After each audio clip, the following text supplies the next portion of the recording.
Bangladesh premiere league खेलने के लिए उनका कॉन्ट्रैक्ट हुआ था, उन्होंने जाना था, वो वहां पर पहुंच गए थे।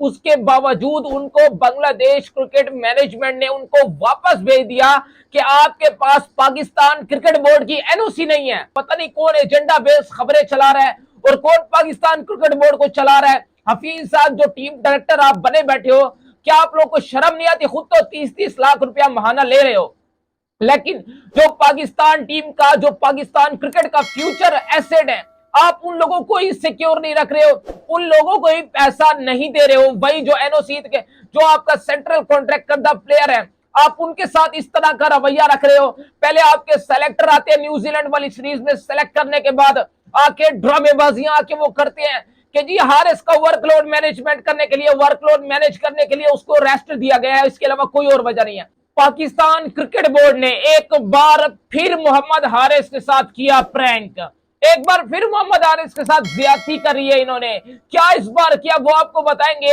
एक भयानक, हारिस को खुद ही आना पड़ेगा, स्टेप अप करना पड़ेगा, वरना इन प्लेयर्स का फ्यूचर इस पथेटिक थके हुए क्रिकेट बोर्ड के हाथ में है। एक बार फिर इन्होंने हारिस को ही रगड़ा दिया है। क्या रगड़ा दिया है वो आपको बताएंगे। और इसके अलावा नवाज के साथ एक ऐसा प्रैंक हो गया है आपके न्यूजीलैंड के अंदर आखिरी T20 मुकाबले के बाद। ये क्या प्रैंक हुआ वो आपको बताएंगे। जबकि इंग्लैंड और इंडिया के बीच एक बड़ी 5 टेस्ट मैचेस की सीरीज का आगाज होने जा रहा है। 25 जनवरी से ये सीरीज शुरू होने जा रही है, लेकिन उसको लेके एक बहुत बड़ा प्लेयर बाहर हो चुका है। इस पूरी की पूरी सीरीज से उसने अपना नाम वापस बुला लिया है। क्या अपडेट आ रही है वो भी आपको बताएंगे। सबसे पहले बात करते हैं मोहम्मद हारिस की। मोहम्मद हारिस को लेके ब्रेकिंग न्यूज आ रही है कि पाकिस्तान क्रिकेट बोर्ड ने एक बार फिर मोहम्मद हारिस को एनओसी नहीं दिया है। बांग्लादेश प्रीमियर लीग खेलने के लिए उनका कॉन्ट्रैक्ट हुआ था, उन्होंने जाना था, वो वहां पर पहुंच गए थे। उसके बावजूद उनको बांग्लादेश क्रिकेट मैनेजमेंट ने उनको वापस भेज दिया कि आपके पास पाकिस्तान क्रिकेट बोर्ड की एनओसी नहीं है, जिसके लिए आप वापस अपने वतन जाओ। एक बंदा, एक आपका एसेड, सेंट्रल कॉन्ट्रैक्ट करदा प्लेयर जो आपका पहुंच चुका है बांग्लादेश के अंदर। ये चेक कीजिए, इनकी हठधर्मियां और इनकी बेशर्मियां आप चेक कीजिए पाकिस्तान क्रिकेट बोर्ड की, कि इन लोगों ने एक प्लेयर वहां पे पहुंच चुका है, उसको इन्होंने एनओसी तक नहीं दी है। इतने ये बेशरम लोग हो चुके हैं, इतने ये हड हराम लोग हो चुके हैं, इतने ये हराम खोर लोग बन चुके हैं। तो कहते हैं कि जी प्लेयर का वर्कलोड मैनेज करने के लिए, मेरे भाई मुझे ये बता दे वो प्लेयर खेलेगा कब, उसका वर्कलोड कहां है, उसने कब क्रिकेट खेली है?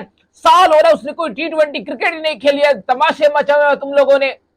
पाकिस्तान क्रिकेट बोर्ड ने इस हारिस का जो बुरा हाल करके रख लिया। पता नहीं कौन एजेंडा बेस्ड खबरें चला रहा है और कौन पाकिस्तान क्रिकेट बोर्ड को चला रहा है। हफीज साहब जो टीम डायरेक्टर आप बने बैठे हो, क्या आप लोग को शर्म नहीं आती? खुद तो 30-30 लाख रुपया महाना ले रहे हो, लेकिन जो पाकिस्तान टीम का, जो पाकिस्तान क्रिकेट का फ्यूचर एसेट है, आप उन लोगों को ही सिक्योर नहीं रख रहे हो, उन लोगों को ही पैसा नहीं दे रहे हो। वही जो एनओसी के, जो आपका सेंट्रल कॉन्ट्रैक्ट करदा प्लेयर है, आप उनके साथ इस तरह का रवैया रख रहे हो। पहले आपके सेलेक्टर आते हैं न्यूजीलैंड वाली सीरीज में, सेलेक्ट करने के बाद आके ड्रामेबाजियां आके वो करते हैं कि जी हारिस का वर्कलोड मैनेजमेंट करने के लिए, वर्कलोड मैनेज करने के लिए उसको रेस्ट दिया गया है, इसके अलावा कोई और वजह नहीं है। अब एक प्लेयर जो वहां पे पहुंच गया है, जो बांग्लादेश प्रीमियर लीग खेलने के लिए वहां पे पहुंच गया, उसके बाद उसको वापस वहां से भिजवा दिया गया, बांग्लादेश से वापस पाकिस्तान भिजवा दिया गया, बिकॉज उनके पास तो एनओसी नहीं थी।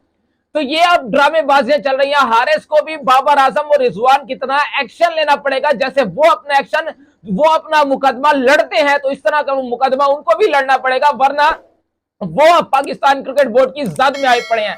खैर, इसके अलावा अगली अपडेट की तरफ चलो और आपको बताऊं तो बड़ी सीरीज का आगाज होने जा रहा है। इंग्लैंड और इंडिया की बड़ी 5 टेस्ट मैचेस की सीरीज का आगाज होने जा रहा है, जिसके लिए इंग्लैंड ने यूएई के अंदर कैंप लगाया हुआ था, जिसके अंदर इंग्लैंड के तमाम प्लेयर शामिल थे। लेकिन उसको लेकर एक बुरी खबर आ रही है।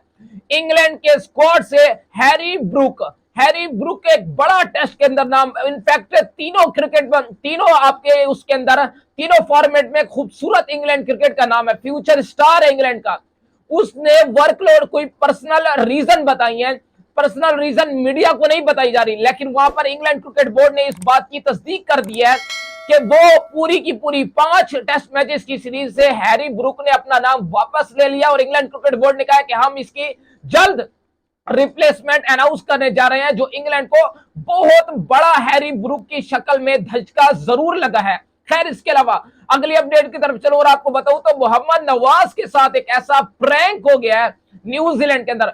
5वां T20 मुकाबला खत्म हुआ जब पाकिस्तान टीम क्राइस्ट चर्च से बाहर निकली, होटल से बाहर निकली, जब एयरपोर्ट जाने के लिए यानी आपका एयरपोर्ट जाने के लिए जब पाकिस्तान क्रिकेट टीम की बस आई बाहर निकली तो मोहम्मद नवाज साहब जो थे वो वहां पे अपने रूम में बैठ के चाय पी रहे थे और वो बस को मिस कर गए अनफॉर्चुनेटली। इतने वो चाय में शायद मगन थे कि उन्होंने बस मिस कर दी और पाकिस्तान क्रिकेट जो प्लेयर्स हैं वो भी नवाज को भूल गए और बस काफी आगे चली गई।